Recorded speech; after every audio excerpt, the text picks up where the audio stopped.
What happens if you're found guilty of the things you're charged with? Well, then I'm going to have to go to jail, I assume. What's the maximum sentence you could get? I don't know.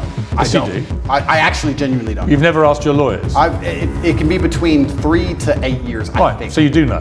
No, I don't know the maximum. But if you were to serve 8 years, having served 3 months and know how bad that was, could you cope with that in a Romanian jail? Interesting question. Could I cope with it? Yes. Would I be the same afterwards? I'm not sure. This part really shows how he doesn't panic, doesn't beg, and doesn't soften himself. He stays sharp, sarcastic, and in control. Even when the topic shifts to jail time, he answers calmly, like he's already accepted every possible outcome. That level of mental toughness is rare. Most people fold long before the question even gets that serious. What do you think even the 3 months did to you as a man? Well, it was a fantastic test from God to make sure I am the man I say I am, because I think there's a lot of people who speak about masculine excellence who are not the men they say they are. When trouble appears, you often learn that they are nothing but postures. I had nightmares for a very long time. I couldn't sleep. I struggled with certain things. I would check my bed sheets every single night for cockroaches religiously. I had a problem with that. But I never turned to therapy. I never turned to drugs. I understood that all of these things are from God and they're given to me so that I can become a stronger version of myself. And I welcomed them all and I embraced them all. And now that I'm a better, not completely, but almost better, part of me actually misses my nightmares, Piers. Part of me misses training all night. I didn't sleep for weeks, months. You said you didn't have nightmares? No, I had nightmares. I said I didn't have nightmares in jail. When I left, I did. And I kind of miss it because I had so much time in the day to get things done. And now I'm sleeping a full 6 hours. I feel a little bit lazy. So perhaps I need another test from God. And if God decides, Allah is the best of planners, if he decides I need 8 years in jail, then I will embrace those 8 years in jail and do my absolute best to come out as the most formidable version of myself. Have you felt suicidal at all in the last year? I don't believe in suicide. It's haram. This part really shows Andrew Tate's mindset under extreme pressure. He treats every struggle, even jail and nightmares, as a test from God to build himself stronger. Instead of complaining, he embraces it and uses it to level up. That's why he speaks about masculine excellence, because he's proving it in the hardest ways, not just talking about it. I know, you've said that before, but did you feel like you may want to end it all? I would never kill myself under any circumstances. So the day they put that on the news, when they finally take me out, you can know it's a lie. It's haram. I would never kill myself. Lock me in that cell for the rest of my life. I would never kill myself.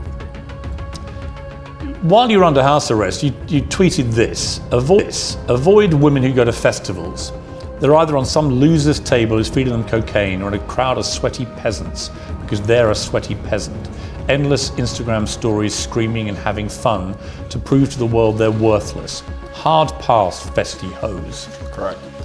I tweeted that, yes. Again, why would you categorize all women who go to festivals in such an unpleasant way? I actually categorized all men who went to festivals also. Did you read that tweet? Why are you gendering the argument? I think all people who go to festivals are stupid. It is peasantry. I've never been to a festival in my life. I'm not going to stand there and scream and jump up and down for some other human like he's God. I think the whole thing is embarrassing, all of it from head to toe. It's all sweaty peasantry and it's all just drug-fueled insanity. So why are you gendering the argument when I insult the women who go to festivals and also the men who go to festivals, because all of it is peasantry head to toe and I do not regret it. All festivals are peasantry. Anybody who goes, I do not associate with. I've never been to one in my life. I never will. This moment shows how unshakable Tate is about his beliefs, whether you agree or not. He doesn't soften his stance, even under direct pressure. What stands out is his refusal to bend for approval. He'd rather be misunderstood than compromise his principles. It's a reminder that true conviction isn't polite, it's consistent. So if you've never been to one, how do you know what they're like? I can see enough.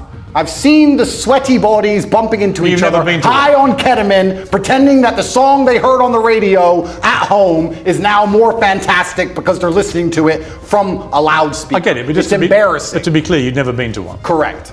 Okay. My infinite brain that understands vaccines perfectly we've also established understands. we have established your brain is unique. Correct. You tweeted a picture of Amanda Holden, very good friend of mine. It's a very harmless picture. She's in a bikini on holiday under a rain shower, looking extraordinarily beautiful. In a sexual pose. And you tweeted, you are a wife and a mother and you're far past a teenager. There's no need for this post. Agreed. Again, it's just misogynist to say that. It's not misogynistic. Why can't a woman of her age, she's just turned 50, why can't a woman of that age actually show off her beautiful body in a nice bikini like that? What's wrong with that? You can call me crazy. you can call me misogynistic, but I think once you reach the ripe age of 50, any woman should not be interested in thirst trapping on Instagram. I think she has bigger responsibilities. I'm sure she's a very intelligent lady and she's done amazing things. She's famous, she's obviously very capable, and I think she could do things more interesting than standing around trying to thirst trap on Instagram like she's 18. Because I think she's above it. I wasn't insulting her, I was reminding her that she's actually such a fantastic person. She's done such amazing things in her life and she's so achieved that she's actually above thirst trapping. I was reminding her of her worth because as a feminist, we're all feminists here, right? We all believe in women empowerment. I'm reminding her of her worth. Are you a feminist? Sure. Well, you're not though, are you? I believe in feminine empowerment, and I think feminine empowerment is in... Yes, I do. And feminine empowerment is in modesty. Modesty is empowering for females. You only believe in taking your clothes off for men on Instagram is not empowering. This part shows Tate defending his perspective with confidence, even on controversial topics. He frames it as respect and empowerment, rather than insult, standing firm on his principles. The takeaway is clear: he isn't afraid to explain his reasoning and hold his ground under scrutiny.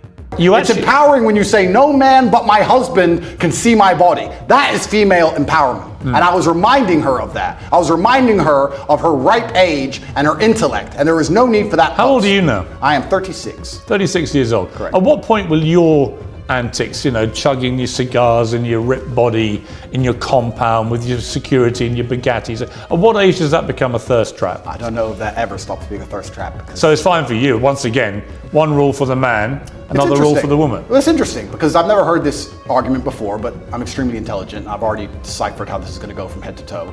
It's called, I guess we can look at peacocks, right? The male peacock, he shows, look who I am. Look what I can do. Look at my achievement. Look at my beautiful feathers. And I guess you could call it peacocking to a degree. I'm showing the world I'm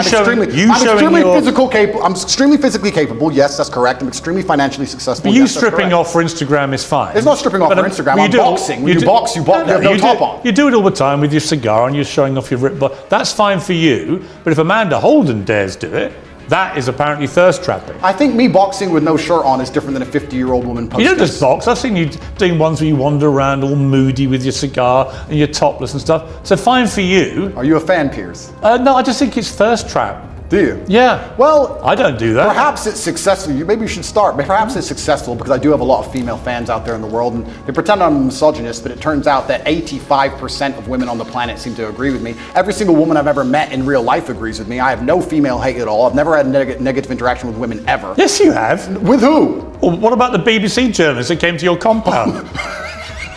This exchange perfectly exposes the double standard debate. Tracy calls him out. If flexing wealth and physique is fine for a man, why is it thirst trapping when a woman does it? Tate's response is sharp, comparing himself to a peacock showing strength and status. He doesn't dodge the challenge, he reframes it, doubles down, and forces you to confront the uncomfortable question: are we really judging men and women by the same rules? What do you think? Let me know in the comments section.